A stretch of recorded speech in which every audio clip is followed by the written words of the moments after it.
Assalamualaikum warahmatullahi wabarakatuh, pemirsa. Manusia diciptakan sebagai makhluk yang diciptakan secara paling sempurna oleh Tuhan Yang Maha Esa. Dan tentunya kesempurnaan ini juga dilengkapi salah satunya dengan kecerdasan. Nah, di sini manusia harus memiliki kecerdasan bagaimana seseorang ini tidak hanya dinilai dari IQ-nya saja tentunya ya untuk berbicara kecerdasannya, namun juga dari aspek lain seperti apa ketika menyelesaikan masalah, bagaimana cara untuk mengeksplor dan mencari solusi hingga mengambil sebuah keputusan.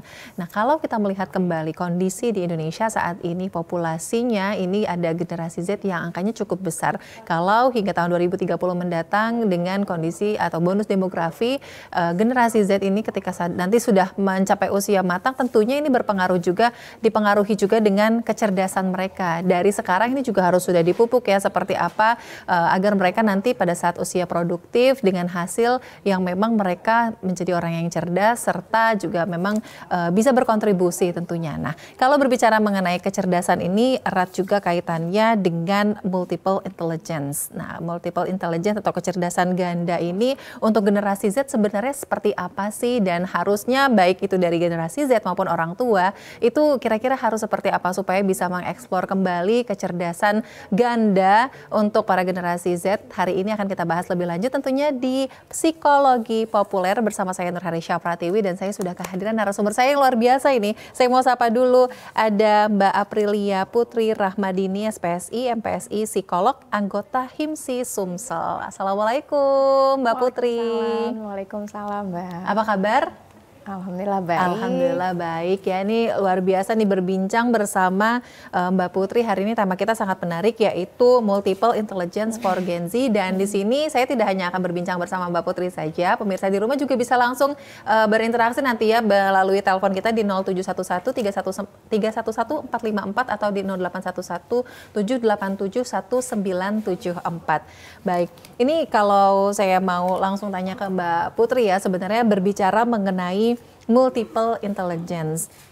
Sebenarnya itu nanti dalam sekali ya perbincangannya, pasti akan luas sekali khususnya untuk Gen Z ini. Tapi mungkin kita bisa memulai dengan karakteristik dari generasi Z dulu nih. Kalau kita lihat kan nih populasinya sangat besar ya gitu kan. Kalau kita lihat mereka sangat begitu kreatif. Nah, kira-kira sebenarnya karakteristik yang mendalam mengenai generasi Z ini dari Mbak Putri sendiri melihatnya seperti apa?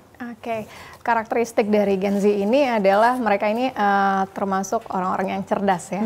Terkenal orang-orang yang cerdas, mudah memahami informasi, kemudian pergaulannya luas, kemudian kemampuan dia dalam menguasai lingkungan terutama berkaitan dengan media internet ini kemampuannya baik.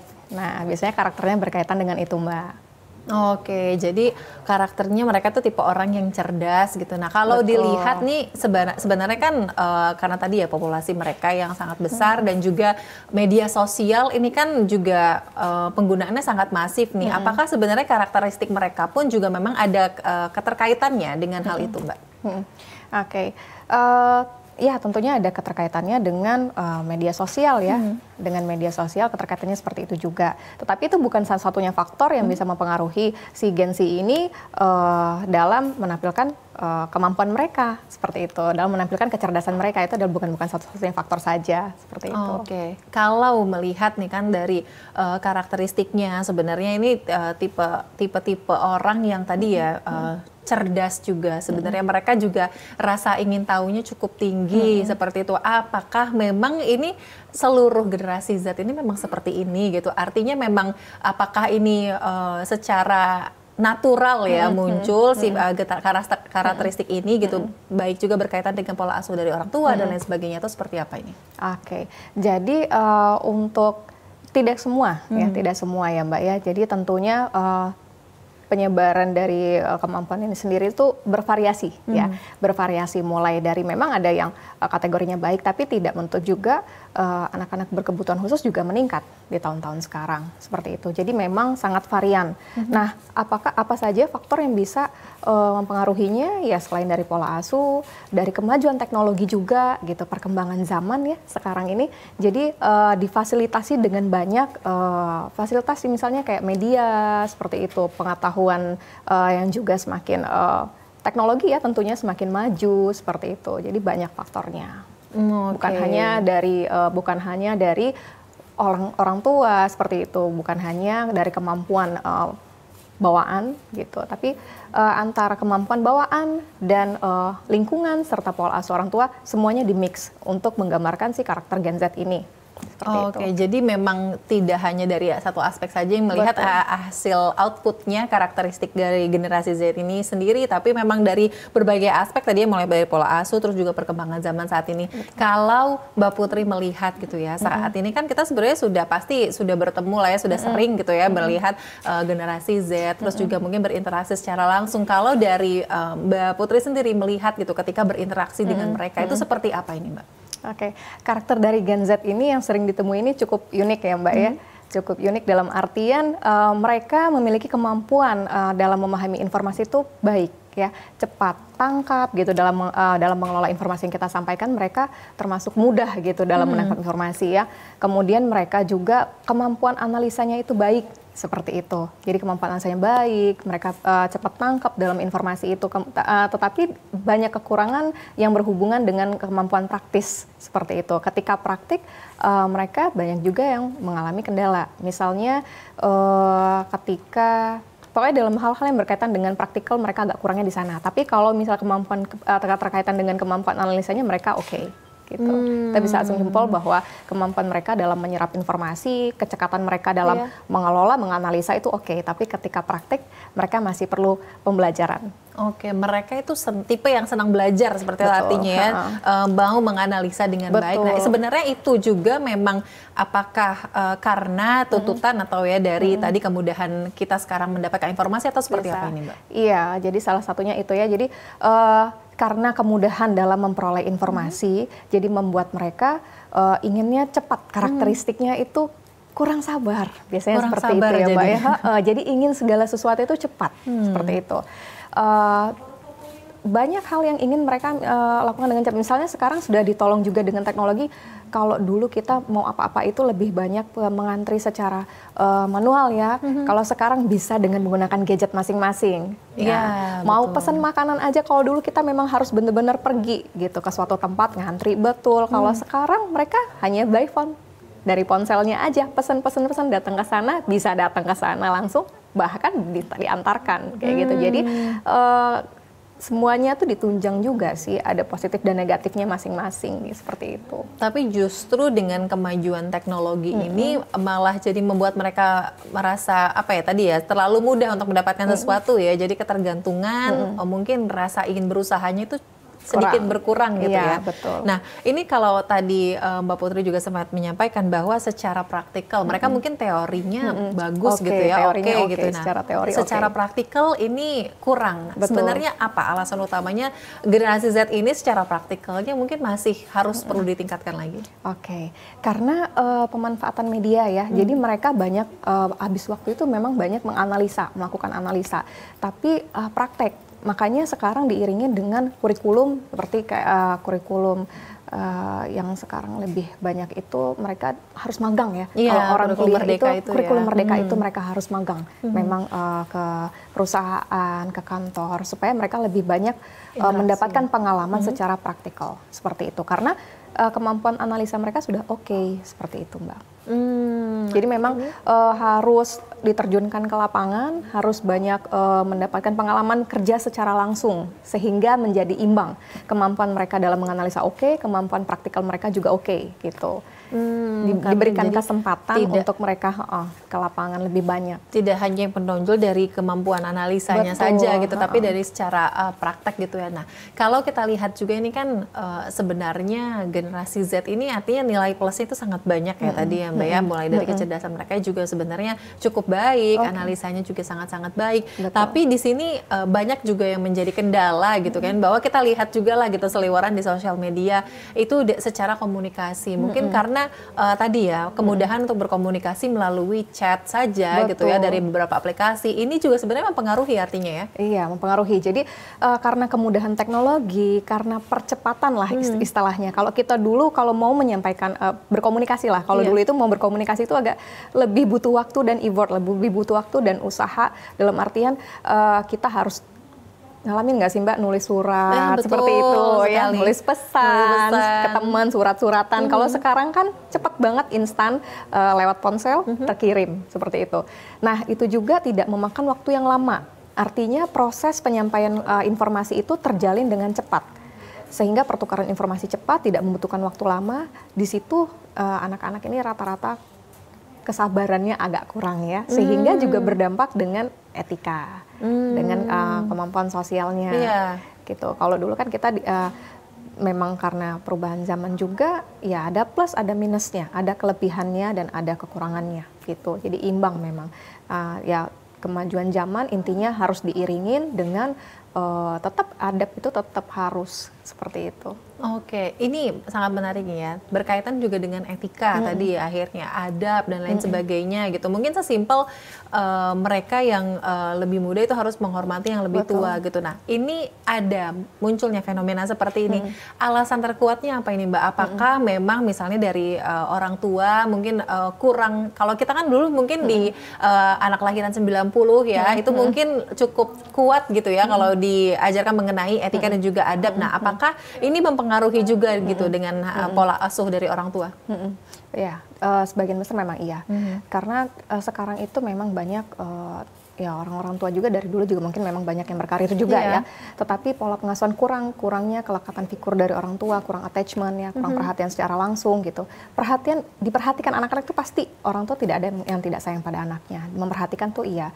Tapi ada yang misalnya waktu bersama anak tuh memang sedikit seperti itu. Jadi komunikasinya pun kurang. Anak-anak juga kurang pembelajaran sosial. Seperti itu secara langsung dengan orang tua. Mereka belajar dari gadget setengahnya seperti itu. Jadi kalau pembelajaran kayak misalnya ada beberapa hal yang memang bisa kita lakukan di ponsel, di chat seperti itu, tapi ada beberapa hal yang tidak, gitu. Barangkali kita bisa mengirimkan emoticon smile, senyum seperti itu, atau misalnya terima kasih dengan mengucapkan salam seperti ini, ada emoticon tangan ya. Iya, betul, tetapi secara langsung kadang-kadang kita tidak mendapatkan gambaran perilaku seperti itu. Nah, dari orang tua misalnya ke anak juga, apakah memang masih tetap diterapkan? Kalau memang masih diterapkan dari orang tuanya, kalau pengasuhan di rumah itu akan aman, tidak jadi masalah mengenai berarti kebijakan dalam penggunaan teknologi tetap diberlakukan seperti itu, tetap diberlakukan kebijakan dalam penggunaan teknologi. Jadi teknologi maju tapi kebijakan dalam penggunaannya harus tetap bijak menggunakan media sosial, harus tetap bijak misalnya dalam berkomunikasi dengan menggunakan media ponsel seperti itu. Mengucapkan salam, bukan hanya PP doang. Ya kalau awal chat ya PP sampai dibalas. Betul, kalau itu kan termasuk bagian dari adab. Artinya dimudahkan kita komunikasi misalnya gadget dan TV, elektronik, semua yang membantu kita dalam yang berkaitan erat dengan Gen Z zaman sekarang ini adalah untuk mempermudah kehidupan kita. Teknologi diciptakan oleh manusia, gunanya untuk mempermudah kehidupan kita, tapi kita nggak boleh dibodohin oleh yang namanya teknologi. Jadi memang harus balance seperti itu ya. Balance, harus tetap bijak. Harus bijak gitu, baik dari orang tua dan dari teman-teman generasi Z ini juga memang harus bijak seperti itu. Nah ini kalau kita kembali lagi nih membahas tentang cara berkomunikasi mereka gitu kan ya. Tadi kan sempat Mbak Putri juga mengatakan bahwa sebenarnya mereka ini kemampuan analisanya baik, lalu juga cerdas, tapi ketika berkomunikasi secara praktik mereka kurang. Apakah ini berkaitan juga dengan tadi ya kurangnya kepercayaan diri gitu, karena mungkin sudah terlalu enjoy berada di balik handphone gitu ya, berada di balik sosial media gitu. Apakah ini mempengaruhi juga? Tapi jangan dijawab dulu, nanti kan kita sampaikan lagi lebih lanjutnya tentunya di Psikologi Populer usai jeda. Tetaplah bersama kami.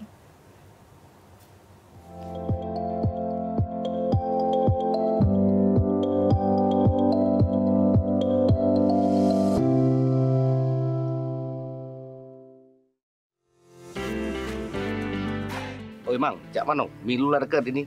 Lado pecalon pemimpin untuk pilihan kita nih. Aduh lah Mang, kalau kamu? Ay, ado, kan kita nih sesuai hati nurani itulah. Kalau aku masih bingung untuk kepemilian nih. Kalau aku baca dari visi misinya, kayaknya bagus-bagus galau. Lakor kalau itu, mau pilu gitu. Nah, tunggu dulu Mang. Assalamualaikum. Waalaikumsalam. Ya lemak ngobrol lu. Apa kabar sehat? Alhamdulillah. Yang aku nanyo dengan kamu itu, kamulah mesti kelum. nama-nama kamu terdaftar sebagai daftar pemilih tetap. Nah, itu dulu yang harus pikir ke ketua. Kamu ada Android? Ada. Ada. Kamu juga Google. Nah, kamu ketik di telusuri ini ya tak? Telusuri ya, terus DPT online. Ya. Di situ ada cek DPT online. Nah, di situ pencarian data pemilu 2024. Nah, kaget di situ masuk ke NIK kamu. Oh iya, Bang. NIK, nomor NIK kamu sudah. Iya, Bang. Baru klik pencarian, muncul nama kamu. Nah, alhamdulillah sudah aku, Bang. Nah, ngapa aku tak terketik nama aku di DPT online ini? Tidak terdaftar namanya. Iya. Belum terdaftar. Jadi jadi kaget pada saat pelaksanaan tanggal 14 Februari kalau salah 2024. Kamu bawa KTP dan KK daftar ke di TPS terdekat. Langsung bawa ke sana, Bang. Yo, kakek injek formulir. Nah, isi data-data kamu di situ. Langsung kakek injek nomor. Nah, jadi pastikan Anda sebagai pemilih tetap di pemilu 2024.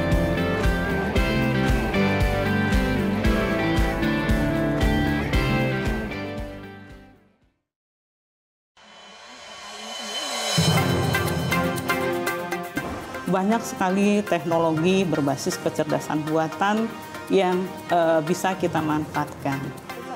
Menyajikan isu-isu aktual, sosialisasi kebijakan yang menyangkut kepentingan publik. Artinya memberikan ruang kepada peserta didik untuk berkembang sesuai dengan keinginan mereka, sesuai dengan passion mereka, bakat dan minat mereka. Semuanya bisa Anda simak dalam dialog suara Sriwijaya. Setiap orang mempunyai kesempatan ya untuk berpartisipasi dalam politik atau menjadi pengurus politik. Dengan menghadirkan narasumber yang berkompeten dari kalangan akademisi, tokoh masyarakat, maupun birokrasi. Pencegahan dilakukan dengan cara mendeteksi potensi-potensi korupsi dan kemudian dari deteksi itu maka akan terlihat hal-hal apa yang perlu dilakukan perbaikan. Suara Sriwijaya, setiap hari Selasa, Rabu, pukul 14 waktu Indonesia Barat. Hanya di TVRI Sumatera Selatan.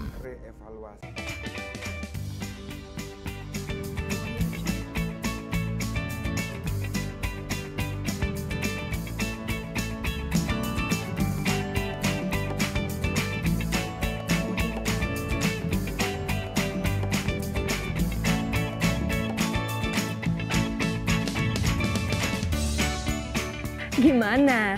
Bersih dan jernih kan siarannya? Jangan khawatir, semua ini gratis. Tidak perlu beli kuota internet dan nggak perlu biaya berlangganan. Bagi kamu yang masih menggunakan TV analog, cukup dengan satu langkah mudah. Untuk televisi yang sudah siap digital, cukup scan ulang siaran TV kamu untuk menangkap siaran TV digital. Banyak pilihan programnya, bersih gambarnya, jernih suaranya, dan canggih teknologinya. Ayo, kita beralih ke siaran televisi digital.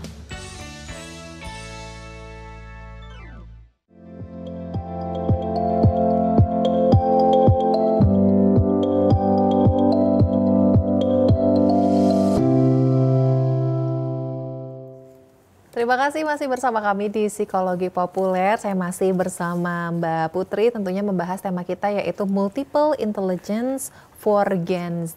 Dan pemirsa di rumah ini juga bisa bergabung bersama kami melalui telepon interaktif di 0711 311 454 atau 0811 787 1974. Baik, nah tadi di segmen sebelumnya terpotong ya Mbak ya, ini kalau melihat dari proses mereka berkomunikasi gini, generasi Z ini, apakah sebenarnya ini juga berpengaruh terhadap tingkat kepercayaan diri karena selama ini enjoy berada di balik handphone gitu? Ya, ada juga pengaruhnya mereka terhadap tingkat kepercayaan diri ya.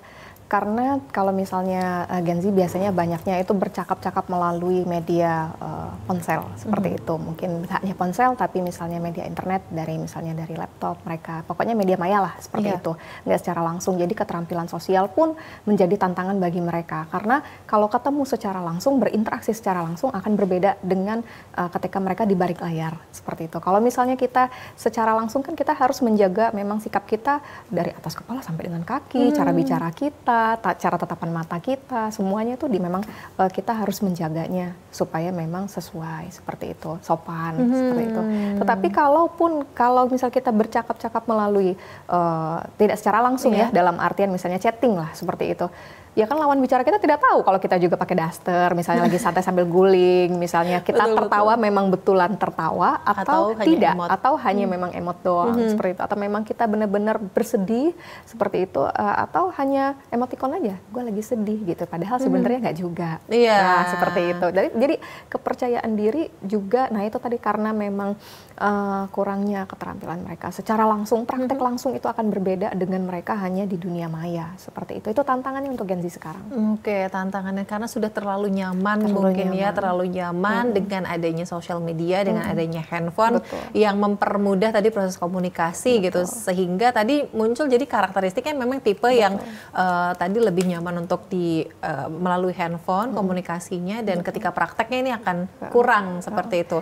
Nah, kalau berbicara ini juga mengenai kecerdasan ya, khususnya ini untuk generasi Z, sebenarnya kan kecerdasan itu tidak hanya dinilai dari satu aspek saja, tidak dari nilai IQ-nya saja, tapi memang dari kecerdasan dari aspek-aspek lain, yaitu di sini kita akan membahas multiple intelligence. Sebenarnya multiple intelligence ini kategorinya seperti apa nih, atau mungkin pengertiannya dulu juga kecerdasan ganda ini seperti apa? Jadi multiple intelligence sendiri itu dikembangkan oleh pakar psikolog namanya Howard Gardner ya, di tahun sekitar 1999.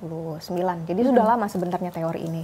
Tetapi kita angkat kembali karena memang sepertinya ini menarik untuk hubungannya dengan karakter si Gen Z gitu. Kalau orang tua mungkin berpikir kemajuan anak atau kepandaian anak itu erat kaitannya dengan kepandaian akademis ya, lebih disorot itu akademis saja, sehingga lebih mengedepankan pendidikan, aspek pendidikan seperti itu yang diutamakan. Padahal multiple intelligence sendiri, kecerdasan ganda ini bukan hanya dari satu aspek, misalnya menjelaskan kecerdasan itu bukan hanya dari satu aspek saja, misalnya aspek akademis bukan hanya itu, tetapi banyak kriterianya Mbak. Jadi multiple intelligence adalah untuk mengenalkan kepada Gen Z sendiri, kepada para orang tua bahwa kecerdasan yang dimiliki oleh seseorang itu bukan hanya dari sisi akademis saja, tetapi banyak kecerdasan yang dimiliki oleh seseorang, dan itu bukan sifatnya statis, bisa berkembang seperti itu. Jadi intinya dari Howard Gardner adalah memperkenalkan si MI bilangnya ya. MI ini adalah untuk memberikan informasi kepada orang-orang bahwa kecerdasan itu bukan sesuatu yang statis, bukan sesuatu yang tidak bisa diubah, tidak ada pengelompokan antara cerdas dan tidak cerdas, semua orang itu cerdas. Semua orang cerdas, tergantung kita memandangnya dengan menggunakan kacamata mana. Seperti itu. Jadi Howard Gardner ingin mengemukakan bahwa tidak ada kategori orang yang tidak cerdas.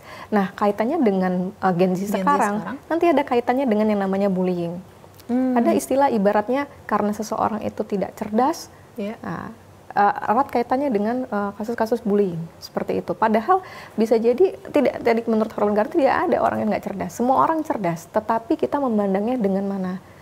Ada mungkin orang yang kurang nih dari secara akademisnya ya, nilai-nilainya standar ya, atau malah di bawah standar. Tetapi ketika mereka berkaitan dengan seni, mereka nilainya bagus. Seperti itu, artinya kan mereka cerdas tapi dari sisi seni. Seperti itu. Jadi kecerdasan itu bukan hanya satu aspek saja, tidak ada istilah bahwa tidak ada satu orang itu tidak cerdas, yang ini cerdas, tidak. Semua orang itu cerdas, tapi bagaimana kacamata kita melihatnya. Oke, jadi balik lagi ke pemahamannya masing-masing gitu ya. Jangan sampai nih, khususnya mungkin orang tua sekarang terpaku dengan kecerdasan yang akademik saja gitu. Kalau tadi Mbak Putri sempat mention juga nih kriteria dari multiple intelligence ini sebenarnya apa aja ini Mbak gitu? Sebenarnya ada kecerdasan dari verbal, ada pengelompokannya yang dikemukakan oleh Howard Gardner ya. Pertama itu kecerdasan verbal intelligence. Yang kedua adalah kecerdasan logikal. Jadi kemampuan matematik di sini. Kemudian yang ketiga ada kecerdasan kinestetik ya, bodily intelligence. Jadi kecerdasan kinestetik, bergerak. Orang-orang yang suka dance ya, anak-anak yang suka dance, bergerak, senam seperti itu ya, olahraga. Ya, atlet seperti itu masuk ke kecerdasan atletik. Kemudian ada juga kecerdasan intrapersonal, ada juga kecerdasan interpersonal. Yang terakhir ada kecerdasan naturalistik. Naturalistik ini berkaitan dengan hal-hal yang berbau natural, dalam artian alam. Nah, orang-orang yang suka penyayang hewan, ya, misalnya pengamat saintis lah, seperti itu, pengamat misalnya suka belajar dari alam lah seperti itu Mbak, misalnya berkaitan dengan hewan-hewan atau kondisi alam lah, seperti itu naturalistik itu. Jadi ada pengelompokannya seperti itu. Jadi kalau kita pandang si kategori atau pengelompokan dari kecerdasan ya banyak sekali, seperti itu, banyak sekali, bukan hanya dari nilai akademis. Gitu. Akademis malah kita lihat sebagai general. Gitu kan. Kalau kita lihat sekolah itu kemampuan akademik sekolah kan dikelompokkan, ada di situ pelajaran mengenai matematika, pelajaran bahasa, pelajaran sosial, pelajaran IPA, iya, pelajaran seni, pelajaran dan lain-lain sebagainya. Nah, sementara itu general, artinya secara general akademik. Nah, tapi kalau dispesifikkan, nah itu dipecah lagi, mereka itu menjadi satu bagian masing-masing. Kalau nggak salah di negara Finlandia ya Mbak ya, yang di sana kurikulumnya berbeda dengan Indonesia. Di sana kenapa lebih banyak lahir saintis ya, ilmuwan, karena apa?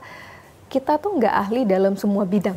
Merasa nggak sih Mbak, kita nggak ahli dalam semua bidang. Tapi kalau kita ditanya aja satu bidang yang kita betul kuasai, misalnya di situ yang kita diasah, bisa jadi kita akan berkembang lebih pesat di sana. Gitu. Karena fokus di situ. Karena fokusnya di sana. Misalnya ada orang yang ahli mengenai matematika ya, karena dari kecil dia belajarnya banyak tentang matematika. Terus satu, karena memang dia suka. Yang kedua, dieksplor terus di situ, diasah. Karena memang mereka unggul di sana. Jadi dia bisa jadi ahli. Gitu. Tapi jangan tanya orang yang ahli matematika dengan misalnya kita tanya tentang hal-hal yang berbau seni, akan berbeda karena mereka tidak diasah di sana gitu. Nah, sementara dengan pendidikan kita yang sangat beragam ya, ini juga tantangannya. Jadi kita juga kalau nggak dari anaknya sendiri mau belajar untuk lebih mengasah keterampilannya secara pribadi, mereka akan terjebak jadi kategori misalnya kayak ya orang yang B aja gitu dalam istilahnya, ya biasa-biasa aja di semua aspek, tidak ada yang unggul di satu sisi pun begitu. Jadi tantangan bagi mereka adalah untuk lebih mengenali diri mereka termasuk kategori atau memiliki kecerdasan yang mana seperti itu dan berani untuk mengakuinya. Nah, kepercayaan diri tadi, kalau memang kita yakin bahwa misalnya orang tua atau anak itu sendiri yakin bahwa saya lebih unggul di bidang olahraga, misalnya ngomong sama orang tuanya, misalnya saya lebih enak belajarnya kalau misalnya saya belajar bahasa itu lebih menguasai, ya udah terusin gitu, tapi dia harus pede gitu, harus memang jadi berani. Harus juga tetap tentunya mendapatkan support dari orang tua dan lingkungan juga seperti itu ya. Nah, kalau dilihat nih dari mungkin kondisi yang sekarang atau kalau kita lihat bagaimana generasi Z ini mungkin sekarang ya mulai dari berinteraksi dan lain sebagainya, kita kan sebenarnya sudah cukup bisa melihat secara garis besarnya. Apakah prakteknya di lapangan gitu ya untuk multiple intelligence ini generasi Z sebenarnya masih kurang menyadarinya seperti itu ya Mbak? Saya rasa juga memang begitu. Makanya memang topik ini sangat menarik sekali untuk misalnya anak-anak remaja atau orang tua yang pengen diskusi lebih lanjut. Oke, ini kita ada telepon masuk, kita angkat dulu ya Mbak Putri ya. Halo, Assalamualaikum, Psikologi Populer. Psikologi Populer Mbak. Iya, dengan siapa di mana Ibu? Lina di Palembang. Baik, silakan pertanyaannya Ibu. Menarik sekali Mbak tentang temanya. Boleh nanya ikut gabung ya Mbak ya. Dampak positif dari memahami multiple intelligence bagi pembangunan karakter khususnya generasi Z ini apa Mbak untuk ke masa depannya? Dan yang kedua, strategi apa atau metode yang khusus untuk memanfaatkan konsep ini dalam meningkatkan pendidikan dari anak sekolah tingkat dasar sampai kuliah ataupun sampai mereka mencari pekerjaan, Mbak. Itu aja. Terima kasih.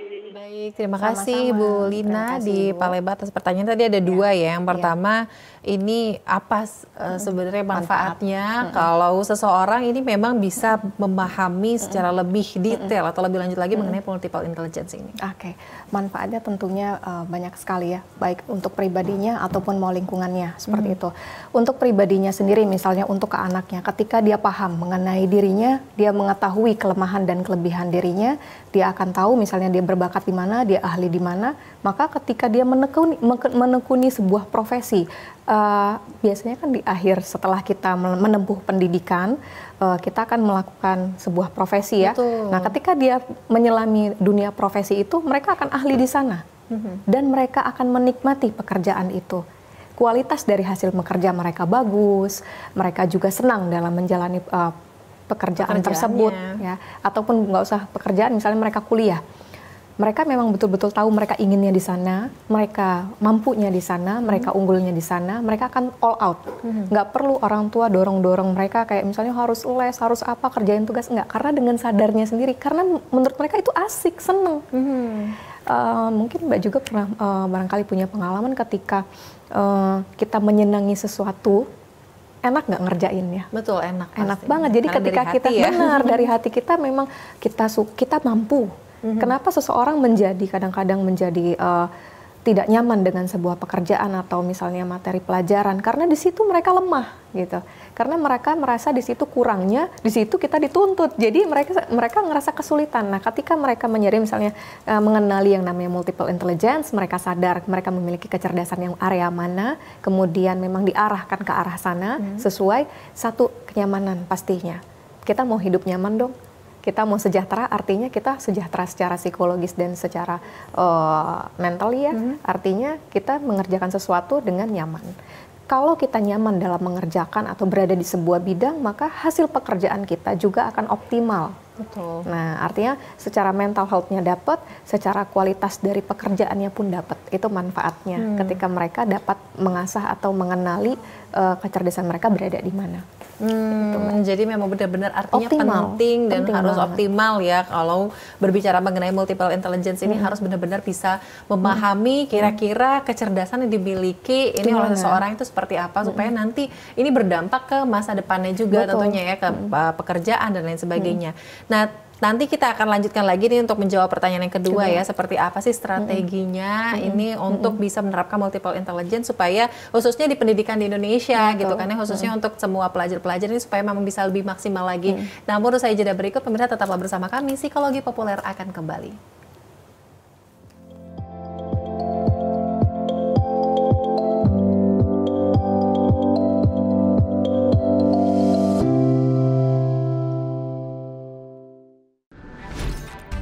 Halo semuanya, aku Modi, maskot TV Digital Indonesia.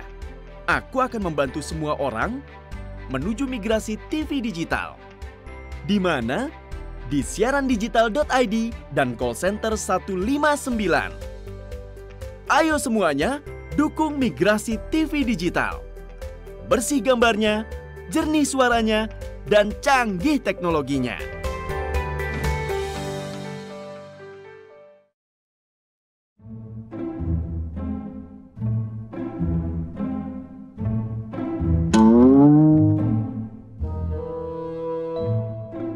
Wah, kopi susu wak si kau wak. Banyak ke susunya wak. Tenang wak, gak aku bayar. Ay, lapang caknya kopi susu. Berapa nih Anoy dapat duit dari calon yang kamu dukung tuh? Biasa wak lur. Jangan ke kopi susu lur. Motor baru lagi pacar aku beli. Makanya melo aku mana lemak. Sukseskan pemilu 2024 melalui tahapan pemilu berikut ini. Masa kampanye tanggal 28 November 2023 hingga 10 Februari 2024. Masa tenang tanggal 11 hingga 13 Februari 2024. Nak kemana? Pemungutan suara. Nak kelebu apa? Nonton itu nah TV. Pemilu lah, tak lama lagi. Jangan basing-basing bae nak milih. Mentang-mentang ada duitnya. Tak taunya kalau lah jadi pemimpin, kita yang saro. Nah, jadi cak mano? Ah, sudah sini. Ayo sini. Kamu berdua tuh sini dulu. Makanya kita tuh jangan tergiur dengan politik uang. Mari kita cerdas dalam memilih. Ingat tanggalnya dan gunakan hak suaramu.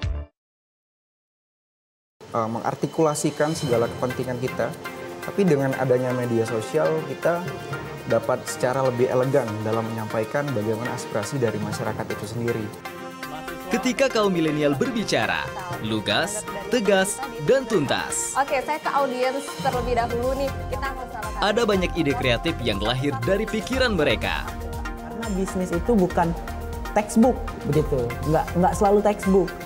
Pebisnis yang handal itu saya kira adalah orang yang selalu berinovasi.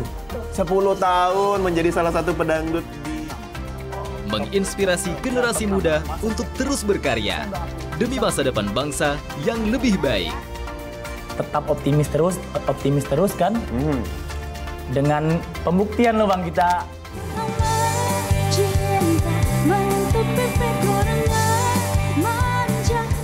Inilah Suara Sriwijaya edisi milenial.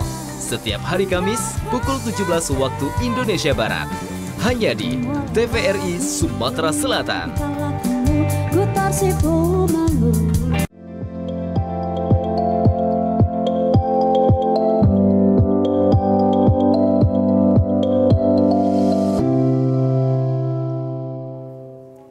Terima kasih Anda masih bersama kami di Psikologi Populer. Tema kita yang masih sama yaitu Multiple Intelligence for Gen Z. Dan di sini saya akan kembali berbincang bersama Mbak Putri nih. Mbak Putri, kalau tadi ya Ibu Lina ada pertanyaan yang kedua yaitu seperti apa ini untuk strateginya untuk bisa menerapkan Multiple Intelligence ini khususnya di bidang pendidikan mulai dari yang paling kecil dulu ya, mulai dari TK, SD sampai dengan tingkat perguruan tinggi. Oke, justru memang tujuan dari si teori multiple intelligence adalah untuk membantu ya. Bayangkan Mbak, kalau misalnya dalam satu kelas itu ada satu tenaga pengajar, satu guru dengan menghadapi misalnya 30 orang siswa atau 20 orang siswa, karakternya beda-beda seperti itu. Kemampuan anak juga beda-beda. Sementara materi yang harus disampaikan ini sama seperti itu. Nah, ini adalah tantangan yang berat seperti itu. Jadi perlu pendekatan secara personal kepada anak-anak masing-masing. Kita memang perlu untuk mengenali karakter dari anak supaya memang bisa memberikan penyampaian ini tepat dan mereka paham materi yang sama tadi, satu materi tapi dipahami oleh banyak orang dengan pendekatan secara personal. Artinya memang perlu pengenalan terhadap karakter anak ini masing-masing seperti itu. Strateginya adalah kita harus kenal dengan siapa yang kita hadapin. Kalau kita berhadapan dengan anak-anak sekolah dasar, anak-anak kelas berapa, bagaimana cara mengajar mereka seperti itu.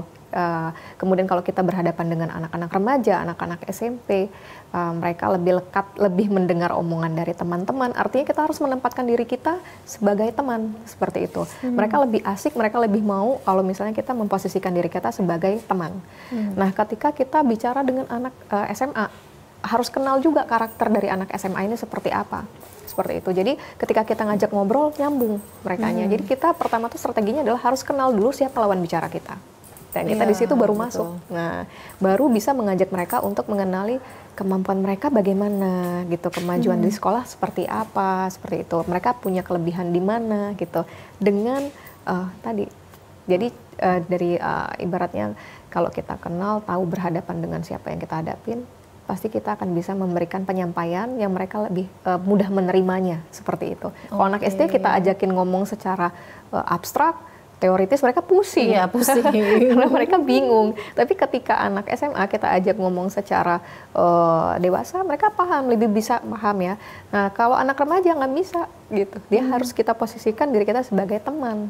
Kalau nggak sebagai teman, mereka kadang-kadang nggak mau karena ngerasa kayak diguruin, cukup ya di sekolah diguruin gitu. Kalau misalnya di rumah juga kayaknya harus diatur-atur semuanya, mereka males. Tapi kalau misalnya kita kita orang tua atau lingkungan yang terdekatnya menempatkan diri sebagai teman, untuk anak remaja itu lebih mudah masuknya.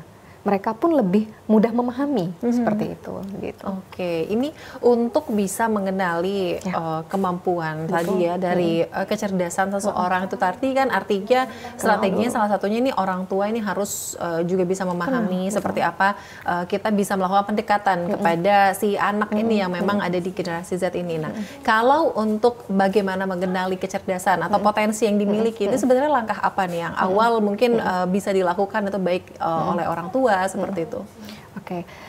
Selain memang kita kalau mengukur sesuatu tuh harus ada bukti tertulis. Misalnya gini, dari nilai raport bisa lah ya membantu, dari nilai akademiknya itu tentu bisa bermanfaat. Kemudian bakat dia sehari-hari aja seperti itu, Pak. Jadi untuk mengenali kecerdasannya dari mana nih, bidang yang mana, observasi anak istilahnya gitu. Kalau kami bilangnya observasi ya, dalam artian ini pengamatan kita. Makanya tadi pengenalan anak itu bukan hanya mengenali karakternya, tetapi mengenali kita lakukan pengamatan terhadap anak dari rumah. dari rumah kita amatin si anak ini bagaimana pola belajarnya. Kemudian dari nilai akademik tadi dibantukan, kita bisa lihat nilai mana yang lebih unggul. Nah, selain dari itu kita lihat juga keterampilan secara langsung. Kalau prakteknya dia lebih mampu di mana nih gitu. Kalau kita ajak ngobrol, dia kayaknya lebih mudah nangkep atau tidak. Atau dia lebih mudah untuk kemampuan praktis misalnya berhitung ya, kemampuan logisnya. Untuk matematik aritmatiknya lebih berkembang. Ya berarti dia memiliki bakat di sana. Ketika secara akademik nih, teori-teori tersebut tidak dapat nih di anak. Oh, masih punya nggak ya mereka? Misalnya kita latih nih dengan keterampilan yang lainnya, kecerdasan yang lain. Ternyata dia ini anaknya suka mengobrol. Ternyata kemampuan interpersonalnya lebih berkembang. Anak ini walaupun secara akademik nilainya tidak begitu unggul, tetapi dia orang yang humble, orang yang ramah, suka bersosialisasi, temennya banyak, seperti itu. Kalau kita ajak pergi, itu kenal, itu teman saya, ini teman saya, banyak banget teman kamu ya, memang kamu betul-betul teman. Kenal, iya katanya, artinya dia punya kemampuan interpersonal yang baik. Jadi dari hari-harinya diamatin. Kemudian kalau misalnya anak itu terlihat cakap dalam misalnya, kalau sekarang sih bisa kita manfaatkan ya, teknologi itu misalnya kayak ya kelebihannya tadi positifnya, untuk positifnya di bidang teknologi misalnya aplikasi sebut aplikasi TokTok lah gitu ya.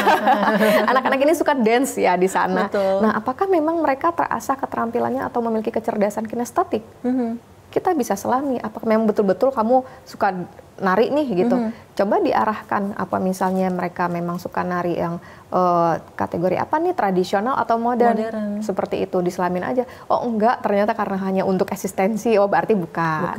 Gitu. Jadi memang atau, harus benar-benar didalami ya. Iya, jadi diamati di lingkungan sekitar anak. Selain memang dari penilaian akademis tadi ya. Kalau penilaian secara tertulis dari angka raport boleh membantu, tapi yang lebih banyak juga dari pengamatan sosial di sekitarnya, hari-harinya aja. Bakatnya di mana kita bisa lihat dari sana. Tentunya dari mana? Dari ngobrol. Jadi komunikasi itu nomor satu ya. Iya. Jangan sampai orang tua itu ngelihat aja tapi nggak ngajak ngobrol, kan gimana? Jadi harus komunikasi itu yang harus dijalin. Nah ini kalau untuk teman-teman generasi Z-nya sendiri ya, Gen Z-nya ini sendiri gitu, bagaimana mereka ini bisa untuk bahwa mengenali kemampuan atau potensi dari diri mereka khususnya di bidang kecerdasan ini ya, di bagian kecerdasan ini bagaimana sih ketika mereka ini supaya memang tahu nih, oh saya nih ternyata punya kelebihan di sini loh gitu. Nah dari sekolah mereka juga bisa terbantu ya. Kalau misalnya dari secara akademik, mereka bisa mulai melihat pelajaran mana mereka yang unggul, seperti itu. Yang unggul dalam artian mereka lebih mudah untuk menerima informasinya, lebih mudah untuk mengerjakan soal-soalnya, atau mereka lebih nyaman ketika melakukan atau berhadapan dengan materi pelajaran tersebut, mereka lebih terlihat nyaman, barangkali mereka memang berbakat di sana, seperti itu. Makanya tadi karena kurikulum kita ini memang masih banyak banget pelajarannya, itu bisa memberikan dampak positifnya adalah bisa mengeksplorasi banyak hal di anak.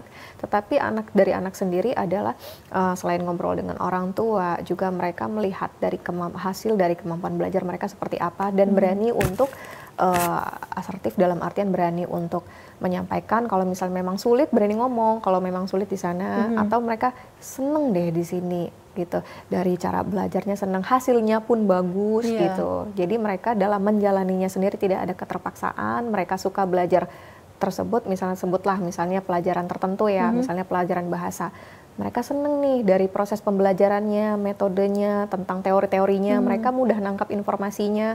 Kayaknya memang lebih cocok di verbal seperti itu. Tapi ketika berhadapan dengan matematik, misalnya mereka ngerasa sulit untuk bagian soal hitung-hitungan, harus berbesar hati, tidak apa-apa kalau misal memang tidak mampu di akademis sana. Tidak semua kan hal kita harus mahir gitu. Betul. Jadi memang kembali lagi ke kemampuannya masing-masing tadi ya, dan di sini juga baik tadi tidak hanya dari orang tua, namun juga memang pribadi dari generasi Z ini juga memang harus mau tadi ya mengeksplor diri dan mau menyampaikan kira-kira memang minat dan juga bakatnya itu di mana supaya bisa difasilitasi juga dengan orang tua. Nah, ini kan Mbak Putri juga tadi sempat menyampaikan bahwa memang kecerdasan seseorang ini kan tidak selalu sama ya. Artinya bisa berkembang, bisa juga berubah seperti itu. Nah, bagaimana dengan kondisinya saat ini yang memang seseorang ini tadi ya mudah dipengaruhi dan lain sebagainya, supaya memang seseorang bisa tahu benar-benar dan dengan yakin bahwa memang kecerdasan yang mereka miliki adalah di satu bidang gitu, tidak ada pengaruh dari lingkungan luar seperti itu. Kayak bagaimana seseorang itu bisa benar-benar yakin bahwa saya ahli di sana, gitu. Tentunya perlu pengalaman yang lama. Kalau misalnya masih anak-anak, tentu masih butuh proses pembelajaran seperti itu. Biasanya orang itu sampai usia kan ada tes misalnya kayak untuk tes bakat minat ya. Sebenarnya dari kecil bisa dilakukan, tetapi tujuannya dari pemeriksaan itu apa? Sebenarnya sampai usia 17 tahun pun kadang-kadang anak baru ajak. Karena apa? Di usia sebelum-sebelumnya adalah masa eksplorasi mereka. Mereka dicemplungkan dengan misalnya kayak pelajaran SMA, pelajaran SMP, pelajaran SD dengan tingkat kesulitan yang berbeda-beda. Artinya mereka dibekali dulu, ditantang dulu sampai ketika ujiannya sudah ibaratnya berat ya, kayak gitu mereka berhasil atau enggak. Ketika mereka berhasil baru di situ mereka ideal untuk mengambil keputusan. Karena pengalamannya udah banyak. Jadi pembekalan secara teorinya dapat, pengalaman secara praktek juga mereka sudah punya, maka di situ mereka baru biasanya percaya diri untuk mengambil keputusan bahwa memang saya yakin untuk ngambil jurusan ini. Makanya di misalnya penjurusan itu untuk di tamat SMA biasanya. Karena di usia, untuk kategori usianya juga masuk di dewasa awal. Remaja akhir, dewasa awal. Iya, betul. Nah, memang masih di fase transisi itu sekali ya, jadi memang masih berubah-ubah, masih berubah-ubah sekali. Wajar nggak sih kalau misalnya anak-anak di usia misalnya kayak udah 15 tahun nih, kadang-kadang orang tua ngeluhnya begini, Mbak, dari kecil kita udah tes minat bakatnya ya, udah difasilitasin nih misalnya, anaknya juga sudah mengakui bahwa iya misalnya contoh saja, suka misalnya melukis, fasilitas sudah dilengkapin gitu. Tentunya bukan hal yang mudah dan murah ketika melengkapi minat anak ya. Ternyata ketika berkembang setelah dia sekolah, ketemu sama teman, belajar lagi, banyak dialog dengan guru, banyak lihat di media sosial sekarang seperti itu, minatnya berubah gitu. Dia berubah, nggak lagi mau melukis, ternyata dia mau ke dancing, menari kayak gitu. Apakah sah-sah aja? Ya sah-sah aja, karena kan masih masa peralihan, masih masa usia perkembangan dari mereka. Di usia sekitar 17 tahun itu remaja akhir baru mau masuk ke dewasa awal, masih masa transisi seperti itu. Jadi memang untuk mereka sendiri butuh pengalaman, keyakinan tentu. Oke, pengalaman dan juga keyakinan itu kunci utamanya gitu ya. Dan tadi orang tua di sini juga khususnya mungkin ataupun guru seperti itu harus bisa memang melihat gitu ya lebih dalam lagi bahwa ketika si seseorang atau si anak ini memang kemampuan ataupun mungkin juga minat dan juga bakatnya itu berubah-ubah, memang itu ternyata wajar gitu ya. Misalnya ada suka ya kita kalau mendengarkan dari kecilnya mungkin inginnya menjadi penyanyi, nanti tiba-tiba pas besar ternyata lebih suka untuk menjadi dokter gitu ya, dan itu wajar-wajar saja tentunya. Nah, ini semakin menarik lagi tentunya, apalagi kalau kita berbicara mengenai karakteristiknya tadi ya, generasi Z ini kan salah satunya tadi cenderung sebenarnya lebih suka main aman ya, artinya tidak mau terlalu dalam mengambil tantangan, tidak mau mengambil tantangan yang begitu besar. Nah, ini tentunya pasti berpengaruh juga ya dengan kemampuan dan juga minat yang mereka miliki, tapi nanti akan kita bahas di segmen berikutnya nih Mbak Putri. Pemirsa tetap bersama kami, Psikologi Populer akan kembali usai jeda.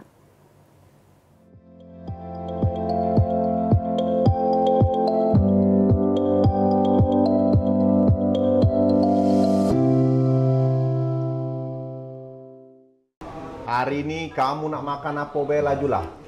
Pilihlah menu yang lemak-lemak itu. Gratis. Aku yang bayar. Ay, lapang. Payo ya. Pokoknya kita pesan makanan yang paling mahal di sini. Ay, lemak-lemak galau di makanannya. Sampai bingung aku nak milih yang mana Yang mana menurut kau? Gimana? Lemak-lemak galau makanan di sini. Bingung aku mesennya yang mesen mana nih. Oi bro, kamu berdua nih. Milih makanan besaro, apa lagi milih yang lain? Pesen-pesen, jangan tak pesen. Nah, aku bingung-bingung itu bro. Iya Nadel, kau nih milih makanan lagi nak milih capres. Yang namanya memilih itu hak kita galau. Tapi kita juga harus tahu dengan pilihan kita bakalan cocok apa tidak sama kita. Nah, di 2024 agak kan ada pemilu tuh. Cak mana kamu nak nentu kepilihan? Pilih makanan besaro. Ay, cacam kamu berdua ini. Ya sudah, kalau Cak itu aku nak pesen ini French fries. French fries, Del. Itulah pokoknya. Yuk nonton siaran televisi digital. Bagaimana ya cara menangkap siaran televisi digital? Pertama, pastikan di daerah Anda sudah ada sinyal siaran televisi digital. Kedua, gunakan antena UHF di dalam atau di luar rumah Anda. Ketiga, pastikan televisi Anda sudah dilengkapi penerima siaran digital DVB T2. DVB T2 merupakan jenis sinyal yang digunakan Indonesia dalam penyiaran televisi digital. Keempat, pilih autoscan, lalu pindai televisi Anda. Bagaimana jika televisi Anda masih analog? Pasangkan set-top box, televisi Anda otomatis menangkap siaran digital. Bersih gambarnya, jernih suaranya, canggih teknologinya.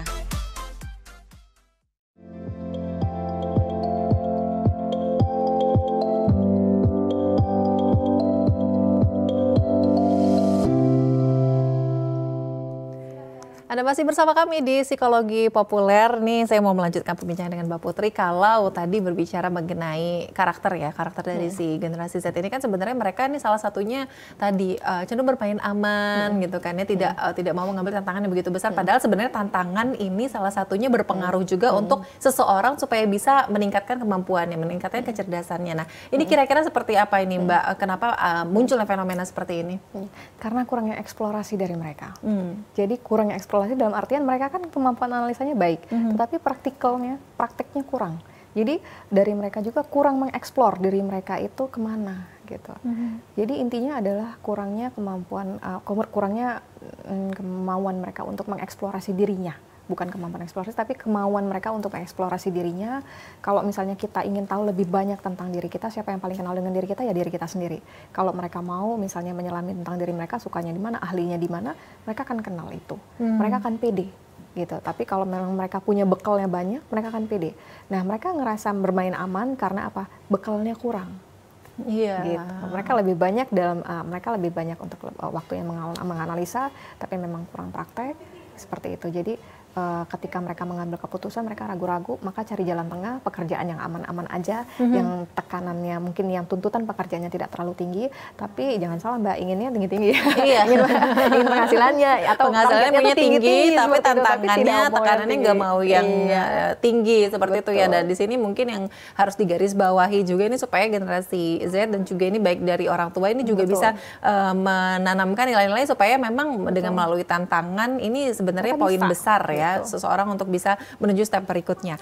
Nah, kalau berbicara mengenai saran-saran sebenarnya, saran-saran khususnya untuk generasi Z maupun orang tua ini supaya memang bisa memaksimalkan kecerdasan atau ganda ini sebenarnya harus yang seperti apa ini Mbak? Apa yang harus dilakukan? Oke, yang pertama adalah memberikan kesempatan untuk pada si anak sendiri untuk mengeksplor dirinya ya, lebih menyukai bidang apa, lebih merasa berbakat di mana, dan memang betul-betul dibuktikan dengan hasilnya, bukan hanya lebih merasa saja ya Mbak ya. Jadi jangan cuma ngerasa doang, tapi ketika tidak ada pembuktian artinya memang harus dibuktikan.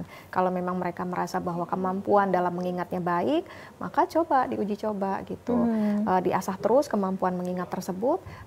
Kita lihat apakah memang memang sesuai ya di atas orang lain, di atas kemampuan orang lain. Artinya memang dia berbakat di verbal.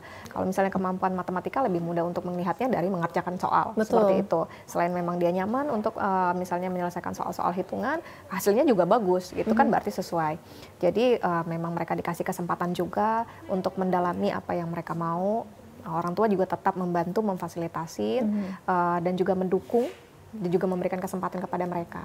Artinya adalah kerjasama, bukan hanya dari anak, tapi kerjasama antara anak dan orang tua ya, bersama-sama untuk mencari di mana keunggulan dari anak. Kemudian juga penting untuk menerima kelebihan dan kekurangan dari diri anak masing-masing. Bukan hanya pada anak, tetapi orang tua juga bersedia untuk menerima kelebihan dan kekurangan dari anak tersebut. Itu yang harus matching. Jadi nggak ada perbedaan pemahaman nih. Misalnya anaknya nyaman di sana, orang tuanya enggak gitu. Jadi harus match memang di sana. Pertama dari mereka diberikan kesempatan untuk mengeksplor, kemudian mereka belajar sendiri ya. Lalu kita eksplorasi mereka, kita dorong mereka untuk menyelami apa yang mereka mau, seperti itu, mengeksplorasi lingkungannya. Kemudian juga mereka harus paham tentang kelemahan dan kelebihan dirinya, orang tua menerima itu, dan mereka sendiri menerima kelemahan dan kelebihan yang mereka miliki. Oke, jadi memang benar-benar kerjasama dari orang tua dan juga memang orang-orang yang terdekat dari si generasi Z ini memang harus luar biasa sekali gitu ya. Tidak hanya bisa dilepas saja gitu dengan memberikan fasilitas-fasilitas mungkin tadi gadget dan lain sebagainya, kemampuan kebutuhan untuk pembelajaran, tapi juga tadi komunikasi, terus juga memfasilitasi secara mungkin psikologisnya kali ya. Jadi memang harus benar-benar orang tua ini memahami perannya seperti apa. Nah, kalau kita simpulkan kembali nih ya Mbak, perbincangan mengenai tema kita hari ini multiple intelligence for Gen Z ini seperti apa seharusnya mungkin dan harapannya ke depan gitu ya, terkait dengan Mbak sebagai seorang psikolog gitu ya, melihat generasi Z saat ini, harapannya supaya memang dengan adanya multiple intelligence ini mereka bisa lebih maksimal lagi. Oke, jadi sebenarnya ingin memberikan masukan barangkali untuk Gen Z sendiri dan juga para orang tua serta mungkin pendidik ya, bahwa kecerdasan itu bukan hanya dari sisi akademik, tetapi banyak faktornya. Bisa jadi dari kecerdasan verbal, kecerdasan logikal, kecerdasan secara kinestetik, musik juga, kemudian juga interpersonal dan naturalistik. Jadi banyak bidangnya. Kecerdasan bukan hanya satu bidang saja, dan tidak ada kategori cerdas atau tidak cerdas, semua orang punya kecerdasan. Tergantung bagaimana kita memandangnya dan mengasahnya. Oke, tergantung dari kita bagaimana memandangnya dan juga mengasahnya. Mungkin ada salah satu aspek juga sebenarnya Mbak yang juga berpengaruh terhadap pola pendidikan ini, yaitu dari pihak sekolah gitu, dari tenaga pengajar. Ini seperti apa nih seharusnya tenaga pengajar untuk bisa menghadapi generasi Z khususnya ya, mendidik mereka langsung di sekolah supaya tadi multiple intelligence ini tadi memang dari orang tua dan anak, namun juga dari guru dan pihak sekolah ini juga harus maksimal usahanya. Oke, jadi guru ini adalah pihak kedua ya, pihak pertama ya orang tua gitu, pihak kedua adalah guru untuk mendidik di sekolah. Artinya guru juga bertemu dengan anak itu hanya beberapa jam saja. Lebih banyak pendidikan itu memang di luar sekolah, seperti itu. Tetapi memiliki peranan yang penting, pendidikan tetap memiliki peranan yang penting sebagai misalnya guru. Untuk saran saya barangkali masukan terhadap para tenaga pengajar adalah untuk lebih mengenali anak didiknya. Untuk lebih mengenali karakter dari Gen Z ini seperti apa, sehingga bisa masuk, bisa menyelami karakter itu dan bisa berbarengan dengan mereka, memberikan informasi sesuai kebutuhan mereka, tetapi dengan porsi penerimaan dengan cara mereka. Jadi lebih masuk untuk mereka, lebih klop gitu Mbak. Jadi harus kenal intinya dengan anak didiknya. Bagaimana cara mengenalinya, karena anaknya banyak seperti itu. Mengenali itu tidak harus, itu PR-nya. Jadi mengenali itu bukan hanya harus personal satu-satu, semuanya beriringan pasti akan kenal dengan kesehariannya seperti itu. Kan kita nggak cuma satu hari ketemunya, ibu-ibu guru ketemunya setiap hari, 1 bulan atau 30 hari. Kalau 1 hari 1 anak, kalau 1 hari 1 anak bisa kenal. Apalagi 1 semester 6 bulan gitu, pasti akan tahu banyak. Gitu. Orang tua juga jangan mau kalah dengan guru. Guru aja bisa mengenali karakter anak itu, kenapa orang tua tidak? Iya betul. Iya kan lebih banyak waktu di rumah. Betul. Secara psikologi juga sudah memang terikat ya. Harusnya lebih mudah untuk bisa mengenali si anak seperti apa. Ini menjadi PR tentunya ya. Menjadi PR di era sekarang ini. Tadi kemajuan zaman, terus juga untuk memperoleh informasi juga semakin mudah. Tadi bagaimana tantangannya supaya dengan ini kan bisa dijadikan source ya, bisa dijadikan apa namanya sumber gitu ya, supaya seseorang ini bisa maksimal, bisa optimal khususnya, dan di sini juga mungkin orang tua maupun guru ini jangan sampai terpaku dengan tadi ya poin secara akademik saja seperti yang disampaikan oleh Mbak Putri tadi, bahwa di sini kembali lagi harus memahami bahwa setiap orang punya kemampuan dan juga kecerdasannya masing-masing seperti itu. Sekali lagi terima kasih Mbak Putri telah bergabung bersama kami di Psikologi Populer hari ini. Nanti semoga kita bisa berjumpa dengan tema menarik lainnya tentunya di Sipop. Dan pemirsa, itulah tadi perbincangan saya bersama Mbak Putri. Tema kita hari ini sangat menarik, yaitu Multiple Intelligence for Gen Z. Semoga perbincangan kami hari ini juga menginspirasi, dan kita akan berjumpa di episode selanjutnya dengan tema menarik lainnya. Saya Nur Harisya Pratiwi pamit. Wassalamualaikum warahmatullahi wabarakatuh. Sampai jumpa.